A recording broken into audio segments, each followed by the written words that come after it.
جب انہوں نے مجھے اس گاڑی کی طرف چلنے کا اشارہ کیا تو میں نے اس کا نمبر پڑھنے کی کوشش کی، لیکن نمبر پلیٹ کی لائٹ بجھی ہوئی تھی اور گاڑی اندھیرے میں کھڑی تھی۔ اگر میں اپنے مقصد میں کامیاب ہو جاتا تب بھی اس کا کوئی فائدہ نہ ہوتا۔ بعد میں معلوم ہوتا کہ نمبر پلیٹ نکلی تھی یا گاڑی چوری کی تھی۔ گاڑی میں ڈرائیور کی جگہ ایک شخص اطمینان سے بیٹھا سگریٹ پی رہا تھا۔ مجھے ڈرائیور والی سیٹ پر آگے بیٹھنے کے لیے کہا گیا۔ 2 افراد میرے پیچھے سیٹ پر بیٹھ گئے۔ گاڑی کے ڈرائیور نے انجن کو پہلے سے سٹارٹ کر دیا تھا۔ دروازے بند ہوتے ہی گاڑی چل پڑی اور ہائی کورٹ کے چوک سے گھوم کر مال پر آ گئی۔ خلاف توقع مجھے یہ دیکھ کر تھوڑی سی خوشی ہوئی کہ اندر کی جانب شیشے اور دروازے کھولنے کے لیے ہینڈل موجود ہیں، لیکن میں نے احمقانہ جرأت کے مظاہرے سے گریز کیا۔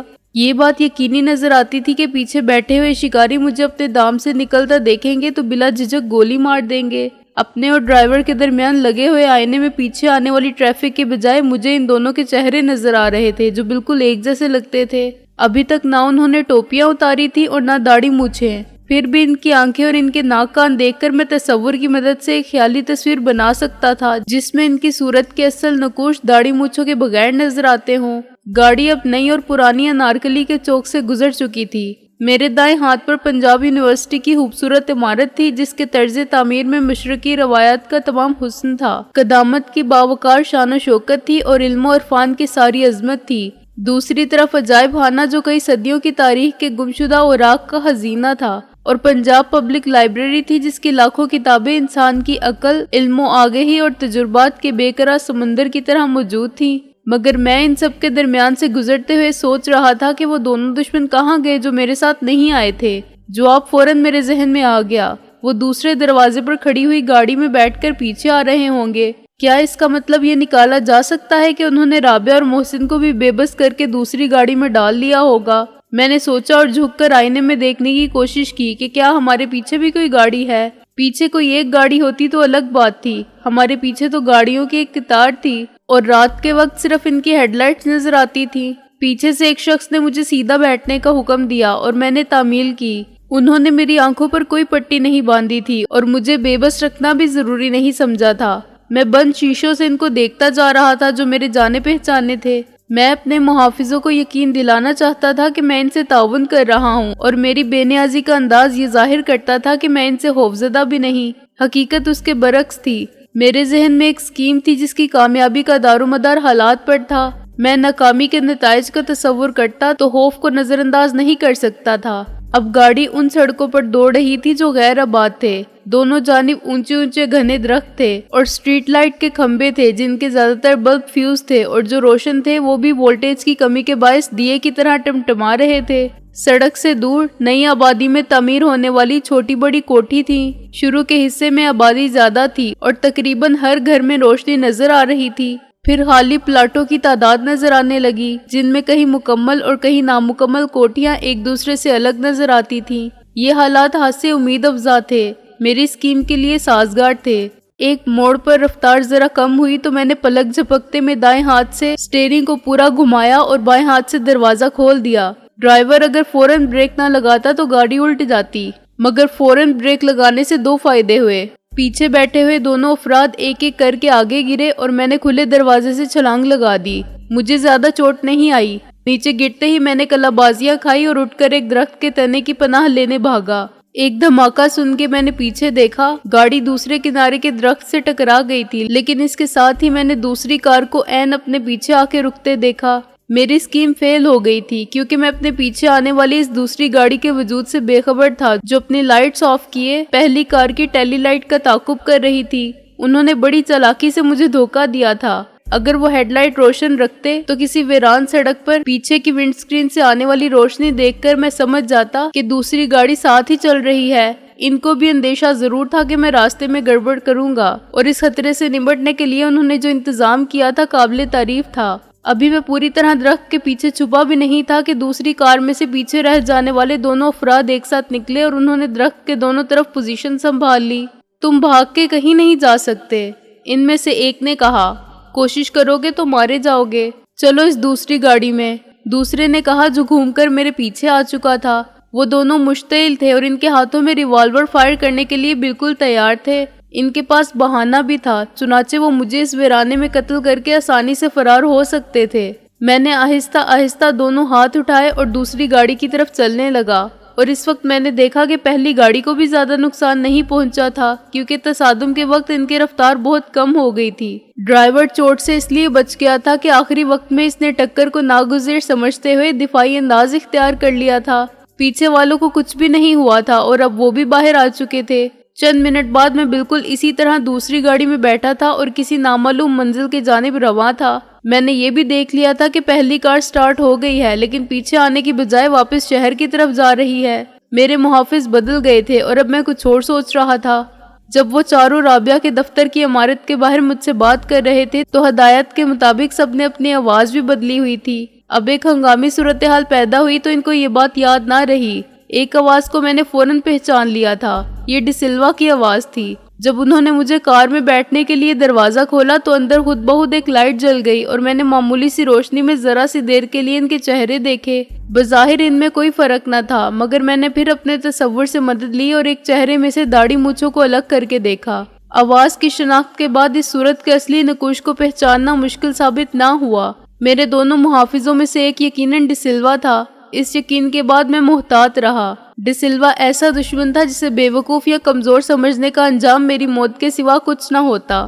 گاڑی ایک ویران اور اندھیرے گھر کے احاطے میں داخل ہو گئی۔ ڈی سلوا اور اس کا ساتھی مجھ سے پہلے اترا اور انہوں نے مجھے باہر آنے کا حکم دیا۔ ڈرائیور بدستور انجن سٹارٹ کیے اپنی جگہ پر بیٹھا رہا۔ پیچھے پلٹ کر دیکھے بغیر دروازہ کھولو، ڈی سلوا نے کہا۔ وہ پھر آواز اور لہجہ بنا کے بول رہا تھا، یہ کس کا گھر ہے مسٹر ڈی سلوا؟ میں نے کہا، تمہارے کسی باپ کا؟ شٹ اپ، ڈی سلوا نے مشتعل ہوئے بغیر کہا۔ تم سے جو کچھ کہا جائے وہی کرو، لیکن اس کی چابی؟ میں نے کہا، مجھے تو یہ دروازہ مقفل لگتا ہے۔ دروازہ کھلا ہوا ہے۔ ڈی سلوا کے ساتھی نے مجھے پیچھے سے دھکا دیا۔ میں نے سنبھل کر دروازے کا ہینڈل گھمایا اور اندر داخل ہو گیا۔ میرے پیچھے دروازہ دھڑ سے بند ہوا اور مجھے باہر سے ڈور لاک میں چابی گھمانے کی آواز سنائی دی۔ کمرے میں 3 دروازے اور بھی تھے لیکن میں کوشش کیے بغیر اندازہ کر سکتا تھا کہ وہ پہلے سے ہی مقفل ہوں گے یا باہر سے بند ہوں گے۔ میرے کانوں میں گاڑی کے دروازے بند ہونے کی اور پھر روانہ ہونے کی آواز آئی۔ کچھ دیر بعد یہ آواز بھی نہ رہی اور میرے ارد گرد ایسی خاموشی کا احساس رہ گیا جس میں انگریزی محاورے کے مطابق پن کے گرنے کی آواز بھی نہیں سنی جا سکتی تھی۔ دشمن مجھے ایک کمرے میں قید کر کے جا چکے تھے۔ اب میں نے کمرے کا جائزہ لیا۔ یہ کسی نئے مکان کا خالی کمرہ تھا جس کی دیواروں پر رنگ و روغن تک ہو گیا تھا لیکن سامان نام کی کوئی چیز ابھی تک نہیں رکھی گئی تھی سوائے اس ٹرانزسٹر ریڈیو کے جو کمرے کے عین درمیان میں موزیک کے فرش پر رکھا ہوا تھا۔ اس کے قریب ہی ایک پین ٹارچ پڑی تھی جسے بہت پہلے روشن کر کے چھوڑ دیا گیا تھا، چنانچہ سیل کمزور پڑ گئے تھے اور روشنی برائے نام رہ گئی تھی۔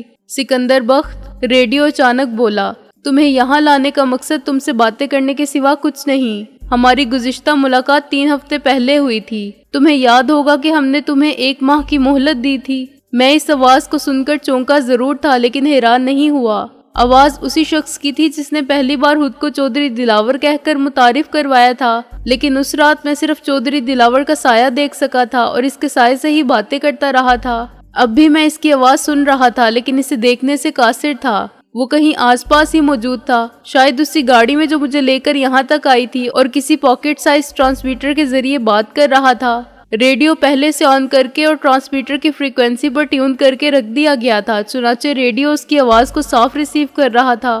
اس کے لیے خطرے کی کوئی بات نہ تھی۔ ٹرانسمیٹر سے نشر ہونے والی آواز کی لہروں کا دائرہ 50 گز ہوگا اور اس محدود دائرے میں اس وقت کون ریڈیو لگائے بیٹھا ہوگا؟ اگر کوئی ہوتا بھی تو وہ اپنی پسند کے مطابق کسی اسٹیشن سے خبریں سن رہا ہوتا یا فرمائشی گانے۔ یہ ناممکن تھا کہ کوئی عین اسی جگہ ریڈیو کی سوئی لے آئے اور یہ گفتگو سننے لگے۔ کیا میری آواز تمہیں سنائی نہیں دی؟ چودھری دلاور نے کہا۔ تم حیران ہو رہے ہو یا کسی سوچ میں ہو؟ حیرانی کی میرے لیے کوئی بات نہیں، میں نے کہا۔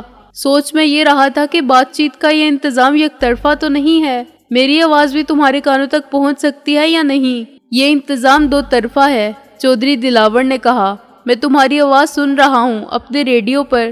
تم نے مجھے 1 مہینہ دیا تھا، میں نے کہا۔ اس سے پہلے ہی دوسری ملاقات کی ضرورت کیوں پڑ گئی؟ اس عرصے میں بہت سی ایسی باتیں ہوئی ہیں جن سے مجھے تمہارے عزائم کا اندازہ ہوتا جا رہا ہے، چودھری دلاور بولا، اور میرا خیال ہے کہ تم نے اس 1 ماہ کی مہلت کو سوچ بچار میں صرف نہیں کیا۔ تمہارے اندازے غلط بھی تو ہو سکتے ہیں، میں نے کہا۔ لیکن اچھا ہوا کہ تم نے خود ہی مجھے بلا لیا. میں بھی تم سے بہت سی باتوں کی وضاحت چاہتا تھا. پہلی بات تو یہ کہ تم خود کو چودھری دلاور کہتے ہو. ایک چودھری دلاور کو میں بھی جانتا ہوں. اس کی شخصیت کا لب و لہجہ اور اس کے انداز و اطوار سب مختلف ہیں. یا تو اسے اداکاری کا کمال سمجھا جا سکتا ہے یا تمہارا جھوٹ. کیوں؟ کیا دنیا میں ایک نام کے دو فرد نہیں ہو سکتے؟ وہ بولا. اور یہ سوال قطعی غیر اہم ہے. اصل بات یہ ہے کہ آئندہ ایک ہفتے میں تمہیں ایک فیصلہ کرنا ہے. یا تو تم حق وراثت کا کیس واپس لے کر قانونی طور پر اپنے والد کی جائیداد پر ملکیت کے دعوے سے دستبردار ہو جاؤ اور اس کے بدلے ہمارا پیش کردہ معاوضہ لے کر واپس لندن چلے جاؤ. اگر رابعہ تمہارے ساتھ جانا چاہے تو جا سکتی ہے. ہمارا تم سے بعد میں کسی قسم کا کوئی تعلق نہیں رہے گا اور تم بھی ایک نئی زندگی کا آغاز کرو گے جس کا تمہارے ماضی سے کوئی تعلق نہیں ہوگا. دوسری پیشکش کا انحصار تمہاری ہمت اور تمہاری مرضی پر ہے. تم لندن میں بیٹھ کر کام کر سکتے ہو اور عیاشی سے زندگی گزار سکتے ہو. اس کے علاوہ کوئی تیسری صورت نہیں ہے. کیا میں پوچھ سکتا ہوں کہ میرے معاملات کی سزا دوسرے لوگوں کو کیوں دی جا رہی ہے؟ میں نے کہا. جو کچھ کر رہے ہو تم خود کر رہے ہو. وہ بولا. ہم نے تمہیں ہمیشہ پہلے خبردار کیا اور فیصلہ کرنے کی مہلت دی. غلط فیصلہ کرنے والے تم خود تھے. اگر تم ہمارے آدمی کو چھوڑ دیتے تو رابعہ کا گھر یوں تباہ نہ ہوتا. یہ بھی تمہاری حماقت تھی کہ تم نے اس آدمی کو رابعہ کے گھر میں رکھا اور پھر ہمیں دھوکہ دینے کی کوشش کی. نقصان کس کا ہوا، ہمارا یا تمہارا؟ یہ تو وقت بتائے گا کہ نقصان میں کون رہا. میں نے کہا. وقت تو سب کچھ بتا چکا ہے. وہ ہنسا.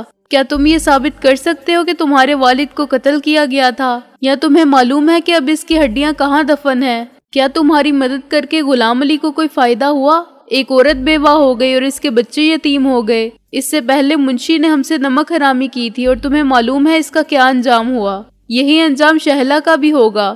تم سمجھتے ہو کہ ہم اسے تلاش نہیں کر سکتے. یہ تمہاری بھول ہے. کبھی نہ کبھی اس کا سراغ بھی مل جائے گا. آخر تمہارا رشتہ کیا ہے اس سے کہ تم اس کی خاطر اپنی زندگی کو داؤ پر لگا رہے ہو؟ چودھری دلاور، تمہاری کسی دھمکی سے ڈر کے میں کوئی فیصلہ نہیں کروں گا. میں نے کہا. رشتوں کی بات رہنے دو. رشتے تو دیواروں سے بھی استوار ہو جاتے ہیں. لوگ ایک درخت کو اتنی ہی محبت اور توجہ سے بڑا کرتے ہیں جیسے اپنی اولاد کو اور اپنے کتوں سے بھی پیار کرتے ہیں. شہلا سے بھی میرا ایک جذباتی رشتہ ہے. پہلے فوزیہ سے، پھر رابعہ سے اور اب شہلا سے. تم کس کس کے جذباتی رشتوں کی حفاظت کرو گے؟ وہ طنز سے بولا. ہوگا کچھ بھی نہیں. بس یہ سب تمہارے جذباتی رشتوں کی بھیڑ چڑھ جائیں گے اور اس کی کوئی انتہا نہیں ہے. تمہاری ضد کی سزا محسن کو بھی مل سکتی ہے. اس کے گھر کے ہر فرد کو مل سکتی ہے. اس ایس پی کو مل سکتی ہے جسے تم ڈھال بنائے بیٹھے ہو. تمہارا خیال بالکل غلط ہے.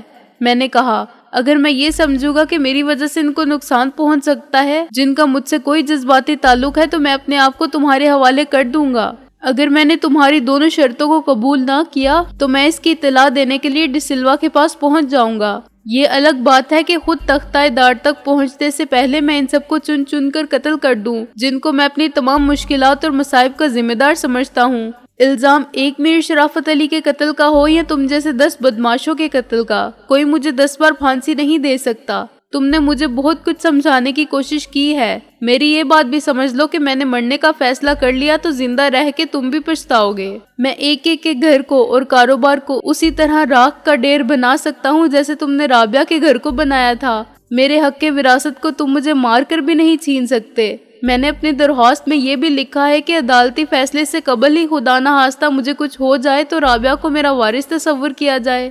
رابعہ نے ایک وصیت نامے کی روز سے کسی اور کو وارث بنا دیا ہے. یہ بڑا لمبا سلسلہ ہے. تم ایک کے بعد ایک کو مارتے جاؤ. کوئی نہ کوئی وصیت نامہ لے کر وراثت کا حق حاصل کرنے کے لیے موجود رہے گا. اس کی خاموشی سے اندازہ ہوتا تھا کہ میری دھمکی رائے گاہ نہیں گئی. ابھی ایک ہفتہ باقی ہے. اس نے کچھ دیر بعد کہا تو اس کا لہجہ بدلا ہوا تھا. عقل سے کام لو سکندر بخت اور سب کا فائدہ دیکھو. تمہارے اور میرے نقطۂ نظر میں فرق نہ ہوتا تو اختلاف کی گنجائش ہی کہاں تھی. میں نے کہا. جسے تم فائدہ سمجھتے ہو میں بھی اسے فائدہ مان لیتا لیکن در حقیقت ایسا نہیں ہے. تمہاری یہ احمقانہ اصول پرستی بہت سی جانوں کا نذرانہ لے چکی ہے. وہ بولا. اور آئندہ اس ضد پر کس کس کی زندگی کو قربان ہونا ہے یہ تم بھی نہیں جانتے. کیا حساب کے کسی قاعدے سے تم صرف ایک زندگی کی قیمت بتا سکتے ہو اور اس کے بعد یہ کہہ سکتے ہو کہ تم اپنے باپ کی چھوڑی ہوئی جائیداد لے کر فائدے میں رہے؟ تم اپنے آپ کو قائل کر سکو گے کہ تمہارے اصول ان سب کی زندگی سے زیادہ اہم تھے جو ناحق مارے گئے؟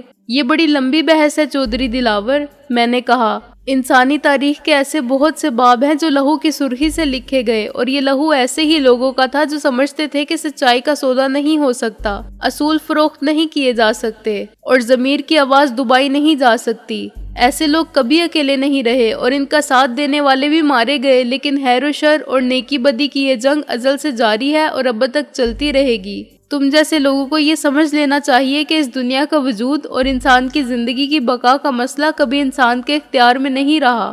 تم آج کے دن کی فتح اور آج کا فائدہ شمار کرتے ہو، میں جانتا ہوں کہ کل سرخرو کون ہوں گے، اس لیے تم میرے نفع و نقصان کو اپنے پیمانے میں مت دیکھو۔ تم اپنی فکر کرو، میرے بارے میں یا میرا ساتھ دینے والوں کے انجام کے بارے میں مت سوچو۔ ٹھیک ہے، میں نے تمہیں آخری موقع فراہم کیا تھا، وہ بولا۔ ابھی 1 ہفتہ باقی ہے، ان سب سے بھی مشورہ کر لو جو تمہارے قریب ہیں لیکن غیر جذباتی ہو کے سوچ سکتے ہیں۔ ابھی مجھے یہ بھی بتا دو کہ میری رہائی کی کیا صورت ہے، میں نے کہا۔ تم نے خود اپنے آپ کو قید کر رکھا ہے، وہ بولا۔ چابی تمہاری دسترس میں ہے اور تمہارا راستہ روکنے والا کوئی نہیں۔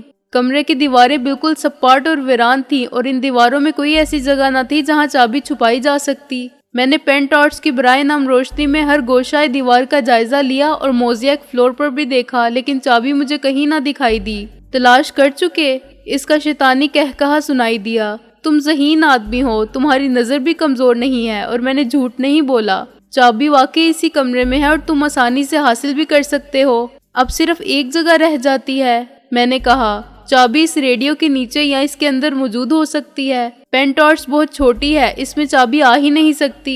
میں ایک بار پھر تمہاری ذہانت کا اعتراف کرتا ہوں، اس کی آواز آئی۔ ٹرانزسٹر کے پچھلے حصے میں سیل ڈالنے کے لیے ایک چھوٹا سا خانہ ہے جس میں 6 سیل پڑتے ہیں۔ تم یہ سیل نکال کر دیکھو گے تو تمہیں چابی مل جائے گی۔ چابی اسی جگہ موجود تھی جہاں اس نے بتایا تھا، لیکن سیل نکالنے کے لیے میں نے ٹرانزسٹر اٹھایا اور اس کے پیچھے وہ خانہ تلاش کیا جو ہموار سطح پر دکھائی بھی نہ دیتا تھا، تو میں نے محسوس کیا کہ ٹرانزسٹر کچھ زیادہ بھاری ہے۔ اس سائز کے کسی بھی ٹرانزسٹر ریڈیو کا وزن اس سے آدھا بھی نہ ہوتا۔ اس کی ایک وجہ تو یہ ہو سکتی تھی کہ اسی ٹرانزسٹر میں کوئی چھوٹا سا ٹرانسمیٹر بھی پوشیدہ تھا جس کے ذریعے میری آواز چودھری دلاور تک پہنچ رہی تھی۔ مگر میں سوچ میں پڑ گیا، میرے دشمن بے وقوف نہیں تھے۔ اگر ان کو صرف اس ٹرانزسٹر پر بات کرنی ہوتی تو وہ اتنی مشکلوں سے مجھے یہاں تک اٹھا کے کیوں لاتے؟ اس سے کہیں آسان تو یہ ہوتا کہ وہ یہی ریڈیو ٹرانسمیٹر کسی طرح میرے کمرے میں رکھاتے یا اس وقت رابعہ کی گاڑی میں چھوڑ دیتے جب ہم اوپر آفس میں بیٹھے تھے۔ انہیں 4 مسلح افراد کو بھیجنے کی، ایک چوکیدار کو زخمی کرنے کی اور 2 گواہوں کی موجودگی میں مجھے زبردستی اغوا کرنے کی کیا ضرورت تھی؟ اس کے علاوہ کیا ایسے بے ضمیر دشمن سے اصول پرستی کی توقع کی جا سکتی ہے کہ 1 ماہ کی مہلت دے کر وہ اس قاعدے پر قائم رہے گا؟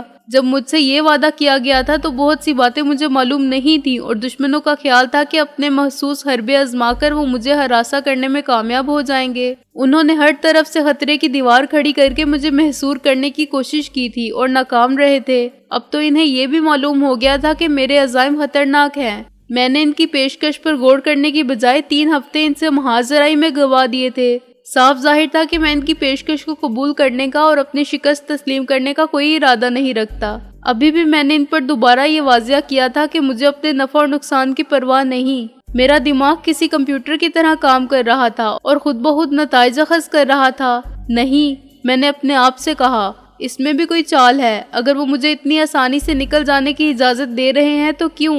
اس لیے کہ میں باہر نکل کے ان کے لیے مزید مشکلات اور پریشانی کا سبب بنوں۔ میں نے ڈی سلوا کو بتا دیا تھا کہ میری معلومات کا ذخیرہ کس حد تک خطرناک ہو چکا ہے، میرے پاس کتنے ثبوت ہیں اور کتنے گواہ ہیں۔ اس نے یہ بات فوراً آگے پہنچائی ہوگی اور انہیں یقین آ گیا ہوگا کہ میرے بارے میں ان کے سارے اندازے غلط ہو گئے ہیں۔ اب میں وہ سکندر نہیں رہا جو لندن میں ایک خوش باش اور بے فکر طالب علم تھا، نوجوان اور شوقین مزاج اور ہر قسم کی ذمہ داریوں کے بوجھ سے آزاد نوجوان جس کو وہ گھیر کر اپنے شکارگاہ میں لے آئے تھے۔ وہ اس خوش فہمی کے غرور میں مبتلا تھے کہ جسے 4 سال تک گھر کے حالات سے واسطہ ہی نہ رہا ہو وہ ان کا حریف کیسے بن سکتا ہے۔ ان کی پیشکش بہت بڑی تھی اور وہ بہت طاقتور لوگ تھے، چنانچہ ان کو یقینی نظر آتا تھا کہ میں اپنی جان بچانے کی کوشش کروں گا اور ان کی فراخ دلانہ پیشکش کے لالچ سے قائل نہ ہوا تو انجام کے خوف سے ضرور بھاگ جاؤں گا۔ لیکن اب صورتحال اس کے برعکس تھی۔ کیا اب وہ مجھے زندہ رہنے کی مہلت دیں گے؟ اس سوال کا جواب نفی میں آتا تھا۔